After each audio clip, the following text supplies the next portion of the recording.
सब उम्मीद तो नहीं थी, लेकिन हौसला अफजा खबर आई इस्तांबुल से। हम बात कर रहे थे कि सीज़ फायर ख़त्म हो जाएगा और तालिबान का जो असल मसला है उसका हल नहीं निकल पाएगा, लेकिन ब्रेकडाउन के बाद अचानक पैचअप की तरफ गए मामलात और फिर टेबल पर सब बैठे और सीज़ फायर का ऐलान हो गया। ये जो जॉइंट स्टेटमेंट है कम अज़ कम हमें यही बता रही है कि तुर्की और कतर के ताउन से ये मुआहदा सीज़ फायर की एक्सटेंशन का तय पा गया है।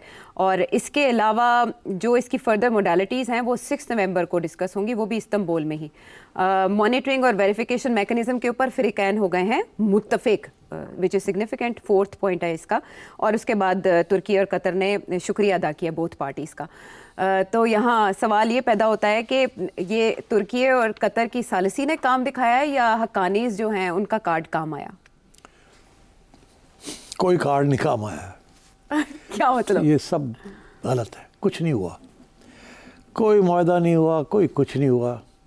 ये सिर्फ जिसे कहते हैं ना, शक्ल को बचाया फेस सेविंग। फेस सेविंग किसकी? टर्की की और कतर की। ओह अच्छा। कोई मुआहदा नहीं है। ये कोई मुआहदा है कि जी सीज़ फायर जो है ये एक्सटेंड हो रही है? हाँ। तो सीज़ फायर तो बिटवीन तालिबान एंड पाकिस्तान की गवर्नमेंट का है ना। तो टीटीपी का तो इससे असली इशू तो टीटीपी है जी। टीटीए तो इशू नहीं है ना। तो वो तो टीटीए को कहा जा रहा है कि टीटीपी को रोको जो टेररिस्ट अटैक्स कर रहा है। राइट। इसलिए तो मुज़ाकरात हो रहे हैं कि आप इनको रोकें। ये जो टीटीए और पाकिस्तान के दरमियान जो झगड़ा चल रहा है ये इशू नहीं है। तो ये इसके ऊपर सीज़ फायर एक्सटेंड होगी तो कौन सी, वो क्या हो रहा था पहले, वो बॉर्डर के ऊपर थोड़ी बहुत फायरिंग शायरिंग हुई है ना जी। तो फिर ये सीज़ फायर होगी। This is not the issue. तो इसका मतलब है 6 नवंबर को भी कुछ नहीं होने जा रहा? जी नहीं, कुछ नहीं होने जा रहा। मैं आपको बताता हूँ मसला क्या है। ये हुआ ऐसे कि पाकिस्तान काफ़ी परेशान था और नाराज़ था कि तालिबान कोई बात मानने के लिए तैयार ही नहीं थे कि किसी तरीके के साथ टीटीए को और बीएलए को रोका जाए। अच्छा। पाकिस्तान का यही डिमांड है ना कि टीटीए को रोके और बीएलए को रोके। जी। उन्हें ये कहे कि बंद करें ये, और अगर वो बंद नहीं करते तो एक्शन ले उनके खिलाफ। ये करने के लिए तैयार नहीं है अफगानिस्तान की हुकूमत। अच्छा। कभी वो इधर जाती है, कभी वो उधर जाती है, कभी इंडिया का सहारा लेती है, कभी ये करती है, कभी वो करती है। और हम फ्रस्ट्रेट होते जा रहे थे। अच्छा। जिसकी वजह से फिर हमने भी बमबारी शुरू कर दी ऑन टीटीपी कैंप्स। ऐसे ही है ना? ऐसा ही है। तो हमने टीटीए के ऊपर तो बमबारी की नहीं है, वी अटैक टीटीपी। अच्छा, इसके ऊपर तकलीफ हुई है टीटीए को, उन्होंने हमारे ऊपर बॉर्डर के ऊपर कुछ अटैक्स करने शुरू, जिसको हमने डिफेंड किया। उसके बाद जी रोक दो रुक गया, आपस में लड़ाई झगड़े रुक गए, टॉक शुरू हो गई। अब पाकिस्तान ने बहुत कोशिश की है इनको समझाने की कि देखिए ये आपके इंटरेस्ट में नहीं है ना, हमारे इंटरेस्ट में है, ये सारी रीजन के इंटरेस्ट में नहीं है। अच्छा। तो आप छोड़ दें इस बात को और आप मेहरबानी करके रोकें इनको, नहीं तो फिर हम मजबूर हो जाएंगे to take action against them, because we can't allow this कि ये हमारे मुल्क के ऊपर आप अटैक आ रही है आपके मुल्क से। तो जब ये ब्रेक डाउन हो गया सारा कुछ, अच्छा, तो फिर पाकिस्तान छोड़ गया टॉक्स को। अंदर की खबर ये है कि हम उठ के आ गए, हमने कहा जाओ फिर हम जा रहे हैं घर। उस वक्त कतर ने भाग दौड़ की। अच्छा। और भाग दौड़ करके और इन्होंने ये सारा शिफ्ट करवाया टू टर्की। तो एक मौका और दे दिया। लो जी, फिर टर्की में भी बिल्कुल वही हुआ कि ये बात नहीं सुनते किसी की। अच्छा। और हर दूसरी थोड़ी देर के बाद जाते हैं, भागते हैं कि जी जाके अफगानिस्तान में पता करें हेडक्वार्टर्स क्या कह रहा है, इंडिया क्या कह रहा है। हर चीज़ के ऊपर इंस्ट्रक्शंस लेते हैं और इंस्ट्रक्शंस लेके आके उसके बाद डेडलॉक हो जाता है। तो we are quite angry and frustrated. इसीलिए ख्वाजा आसिफ ने इतनी सख्त ज़ुबान इस्तेमाल की। और अब हमारे आर्मी चीफ भी सख्त ज़ुबान इस्तेमाल कर रहे हैं कि बहुत हो गया मजाक। ठीक। तो अब ये हुआ है कि कतर ने और टर्की ने फिर एक दफ़ा समझाने की कोशिश की है। अच्छा। कि यार अगर ये ब्रेक डाउन हो गया तो फिर वी आर नॉट रिस्पॉन्सिबल। तो इसलिए अब आखिरी स्टेज पे अच्छा। तालिबान से ये कंसेशन लिया है कि एक राउंड और होगा। तो यार कुछ तो करें ना, हम कह सकें कि ये कहीं बातचीत कहीं तो जा रही है ना। ये तो नहीं कि बिल्कुल ख़त्म हो गई है। तो सोचा क्या कि फिर क्या करें। अच्छा। आयशा को समझाने के लिए क्या करें हम, सिटी को समझाने के लिए क्या करें कि भाई हम तो काम कर रहे हैं, बात आगे बढ़ रही है। तो कह दिया जी कि सीज़ फायर हो गया। अच्छा। और सीज़ फायर तो पहले सी। तो व्हाट्स द बिग डील कि उसको आपने एक्सटेंड कर दिया। एंड एज आई सेड, हमारी जंग तालिबान के साथ नहीं है, हमारी जंग टीटीपी के साथ है। हाँ।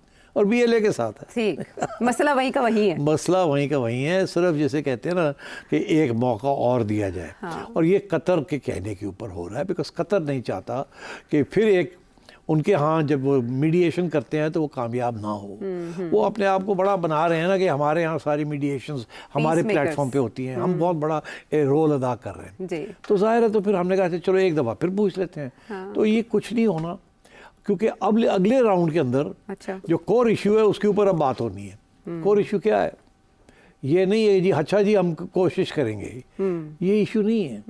इशू ये है कि आप करेंगे क्या। अब ये है कि अब पाकिस्तान इंसिस्ट कर रहा है कि अच्छा ये बातें छोड़ें, आप हमें बताएं 3 एरियाज हैं, आप उन 3 एरिया में हमें बताएं करेंगे क्या। पहली बात ये कि क्या मॉनिटरिंग करेंगे आप कि हमारे ऊपर अटैक्स आ रही हैं, कहाँ से आ रही हैं जी। क्या वो शेयर करेंगे हमारे साथ, और उसके बाद क्या हमारे साथ मिलके कैसे रोकेंगे इनको। अच्छा। हमें बताएं ना कैसे करेंगे। ये तो नहीं है कि आप कहते हैं जी हाँ हम देखेंगे, कल को हमारे ऊपर एक अटैक होती है, ठीक, तो हम कहते हैं इनको कि जी अटैक हुई है हमारे ऊपर, ये कहेंगे हमें तो पता ही नहीं चला, हमारे पास तो इंटेलिजेंस ही नहीं थी, हमें पता चलता तो आपको बताते, हमें तो पता ही नहीं चला। अच्छा अब हम क्या करेंगे, हमें प्रूफ दें। तो ये मतलब गेम को चलाएंगे अच्छा TTA वाले। तो हम कहते हैं कि पक्की बात करो, मॉनिटरिंग बताओ कैसे होगी, इसको ख़त्म कैसे करोगे, ये सारे लिखो, लिख के दो, ब्लैक एंड व्हाइट में दो, हम हाँ दुनिया को ब्लैक एंड व्हाइट दिखाएं। में लिख के दो ताकि हम फॉलो अप कर सकें जी। तो वो देने के लिए तैयार नहीं है। हाँ। और उधर कभी इधर घूमते हैं, कभी इधर चलते हैं, कभी इधर चलते हैं। अच्छा। तो आई थिंक ये अगले राउंड के अंदर ये भी क्लियर हो जाएगा कि वो आपको मेरा ख्याल है उतनी गुंजाइश देंगे आयशा जितनी कि वो कह सकेंगे ये फेल नहीं होगी टॉक्स। अच्छा। मगर फिर क्या होगा, चलो जी हम अनाउंस करेंगे चलो जी ये भी हो गया, ये भी हो गया, ये भी हो गया, ठीक।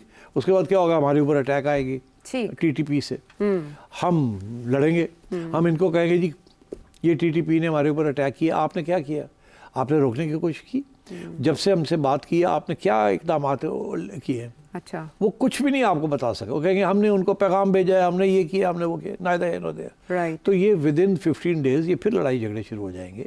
और ये टॉक्स देखिए जैसे TTP के साथ 2014 के बाद टॉक्स पैसे देना कुछ नहीं हुआ। तो इनके साथ भी ऐसे ही चलेगा, टॉक्स जब तक और इंटरनल सिचुएशन जो है वो इनके ऊपर प्रेशर नहीं आएगा TTA के ऊपर, उस वक्त तक ये इनको नहीं छेड़ेंगे TTP को भी लेगा। अच्छा, before going to next phase के उसमें क्या हो सकता है मुमकिन तौर पर कौन का इसमें लिखा है कि imposing penalty on the violating party, इससे क्या मुराद है? अब पेनल्टी किसके, TTA के ऊपर क्या वायलेशन होगी? हाँ। इसी के ऊपर तो झगड़ा पड़ जाएगा कि हम कहेंगे जी आपने हमें बताया नहीं, आपको पता था कि ये आ रहे हैं, या आपकी इंटेलिजेंस ने आपको बताया होगा, या हमने आपको बताया था कि ये इनकी एक जट्ठा है, वो फलानी जगह पे है, वो हमारे पे अटैक कर रहा है, उधर से आया है, इस जगह से आया है, आपने क्या किया उसके बारे में, आपने रोका उनको, आप you are in violation of our agreement. वो कहेंगे जी कौन सी, we are not in violation, हमें तो पता ही नहीं चला, हमारी इंटेलिजेंस ने नहीं बताया, आपने बताया था, हमने चेक किया, ऐसी तो बात ही नहीं है। तो ये झगड़े चलेंगे। अच्छा। तो इसलिए ये सारी बात है ना कि इन वायलेशन, तो वायलेशन प्रूव करना ही बड़ा मुश्किल हो जाएगा। इसलिए आई थिंक ये सारी बातें हैं फेस सेविंग के लिए। आई डोंट थिंक ये एग्रीमेंट्स कहीं जाएंगे। तो ये इस लैंग्वेज को अप्रूव तो दोनों पार्टीज ने किया होगा ना? अप्रूव इसीलिए किया ना कि दोनों नहीं शो करना चाहते कि हमारी तरफ से फेलियर। हम नहीं कहते कि हम कोई हमारी तरफ से फेलियर है, वो नहीं कहेंगे हमारी तरफ से फेलियर है। अच्छा। और कतर और टर्की लगे हुए हैं नहीं जी नहीं फेलियर नहीं है, नहीं जी। कुछ तो हमने करके दिखाया। तो ये चल रहा है, मगर ये अगले राउंड के बाद ये फारग हो जाएगा। अच्छा, और ये ऐसे में सोशल मीडिया के ऊपर कुछ स्पेकुलेट ये भी किया जा रहा है कि एक बड़े TTP कमांडर मारे गए हैं, कमांडर अमजद जिनका नाम बताया जा रहा है, नूरवली महसूद के नाइब थे। ये कहा जा रहा है कि उनकी टिप ऑफ भी तालिबान ने दी, और ताकि वो अपनी सिंसियरिटी इस्टेब्लिश कर सके। अगर ऐसी चीज़ें वो करेंगे तो फिर ठीक होगा काम। अगर TTA पूरी इंफॉर्मेशन देगी पाकिस्तान की हुकूमत को, अच्छा। ताकि वो टेक आउट कर सके, तो फिर तो मैं समझता हूँ मामला तय हो जाएगा।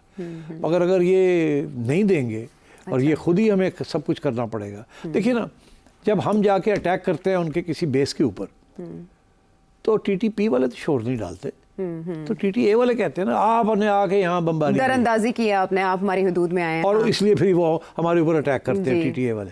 तो अगर हमें इजाज़त दे दें, सीधी सी बात है कि जी के जी करें आप अपने ऑपरेशंस, हम कुछ नहीं कहेंगे, तो मसला हल हो जाएगा। लेकिन फिर उन्हें अपने मसले पड़ जाएंगे। हाँ, तो ये देखना ये है कि विल दे डू दैट और नॉट। अच्छा, सो अब जो अगला राउंड होने जा रहा है 6 नवंबर को, इससे पहले हमने देखा कि टीम चेंज हुई थी, पहले फेज़ में भी फिर दूसरे फेज़ में मुख्तलिफ शख्सियात थी। तीसरे फेज़ में आपको किस किस का इंक्लूजन पॉसिबल दिखाई दे रहा है अगर नतीजा खेज़ बनाना है? नहीं, मेरे ख्याल है यही लोग रहेंगे। हाँ। उनकी तरफ से शायद एक आध बंदा और आ जाए, हमारी तरफ से शायद एक आध बंदा और चला जाए, but in principle issues laid out हैं। Issues are not confusing, they are very clear. और इसमें तो अब क्लियर हो गया ना, हम ये कह रहे हैं ये चीज़ें हमें चाहिए, इसके ऊपर लिख के दें, आप ये करें। वो लिख के देने के लिए तैयार नहीं है कुछ भी। अच्छा, कोई और दोस्त मुल्क भी आ सकता है टेबल पर? ज़रूरत नहीं है, इसकी ज़रूरत नहीं है, ये दोनों काफ़ी हैं। ठीक है। मीनवाइल तालिबान अपना टाइम बाय कर चुके हैं, वो जाएंगे, मुशावरत मजीद करेंगे, फिर इंडिया फैक्टर भी आएगा। सो लेट्स सी ऑन 6 नवंबर क्या होता है। पॉसिबिलिटीज़, मुमकिनात आपने बता दिए। एक बड़ी हैरत अंगेज़ चीज़ हुई, हम सऊदीया के साथ अपने पैक्ट के काफ़ी डोंगरे बरसा रहे थे, अप्रिशिएट कर रहे थे उस्ताद को कि पाकिस्तान पर हमला सऊदीया पर होगा, सऊदीया पर हमला पाकिस्तान पर होगा। मीनवाइल जहाँ इतनी ज़्यादा टेंशन है अमेरिका और इंडिया के दरमियान, वहाँ एक 10 साला मुआहदा हो जाता है, वो भी डिफेंस पैक्ट। किसका? India and America. यार, इंडिया और अमेरिका का कोई डिफेंस पैक्ट नहीं है, ड्रामा है सारा। 2005 में इंडिया और अमेरिका ने, उस वक्त और हुकूमत थी इंडिया के अंदर भी और अमेरिका के अंदर, ना नरेंद्र मोदी था इधर, ना डोनाल्ड ट्रंप था उधर। अच्छा। 2005 में इन्होंने एक डिफेंस एग्रीमेंट साइन की थी, तो उसका ताल्लुक डिफेंस के साथ नहीं था, वेपन्स के साथ था। ओके। सप्लाईज ऑफ वेपन्स वगैरह के साथ, कि हम ये, और ये भी था कि क्वाड के अंदर क्या करना है, अच्छा, क्या नहीं करना, मिलिट्री एक्सरसाइजेज जो करनी है वो कैसे करनी है, ये सारी चीज़ें थी, और ये ऑन गोइंग चीज़ थी। और वो 10 साल की वो अग्रीमेंट थी, बिग डील।